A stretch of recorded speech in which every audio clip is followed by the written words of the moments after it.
See those waves? Don't you see those whirls? You're gonna die.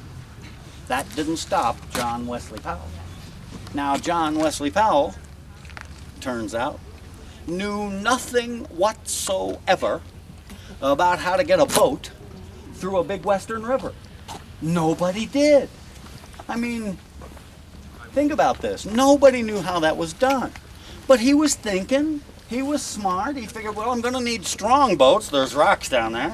And I'm going to need good boats because there's rapids down there. And in his mind, well, a wave is a wave. So he figured, I'm going to buy good boats. And the truth is, the only thing he really knew about boats was how to buy them from a mail order catalog. And so he bought boats through the mail. Boats that were good, strong, heavy boats, designed to go out on the ocean, on the bays and inlets that he was familiar with. There's waves out there, there's waves in the river. I'm gonna get me a boat made for waves. So he bought good, strong, heavy, well-built boats. Boats that were narrow and V-shaped with a keel laid on the bottom. Because a boat that's narrow and V-shaped with a keel can punch right through the waves. Doesn't matter which way the wave is coming from, punches right through them. They like to go straight. But there's a problem. You see, a boat that's narrow and V-shaped with a keel on the bottom wants to go straight. Rivers do not go straight. They bend. Nobody knew that. Nobody knew how to do it. But he was learning.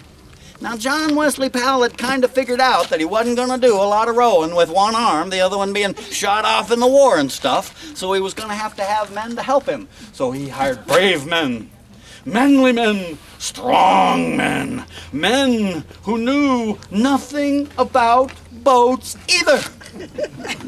And they did reasonably well. Most of them lived. They had learned from their history. They had the bright idea, wait a minute, rivers go downstream and the railroad is crossing the continent. What if we put the boats on the train and we take them off up there and we float downstream? Good thinking. And so, John Wesley Powell and his men loaded up the boats. They put them on the train. They filled up the boats with all the stuff that they were going to need for all those weeks and days and months on the river. Bags of flour and slabs of bacon and pounds of coffee. And they loaded all that stuff up onto the boats and off they went. Most of them lived. Now think about this, folks. In those days, nobody knew how to run a big western river. Nobody knew how you run a rapids. So, in those days, what they did was, when they got to the big crashing rapid, you get to that big foaming, boiling mass of water in front of you, it's pretty simple. When you get to that big crashing rapid, it's real simple. You pull the boat over to the edge, and you stop. And all the people climb out of the boat. And all the people climb out of the boat, and you commence unloading the boat. You pick up those big bags of flour, you know, the 60-pound bags of flour that you're making your flour and water biscuits out of. You pick up those big bags of flour and you stumble on the slippery rocks and you crawl along the edge and you carry those big bags of flour and you walk around the rapids on the shore and you make a little pile.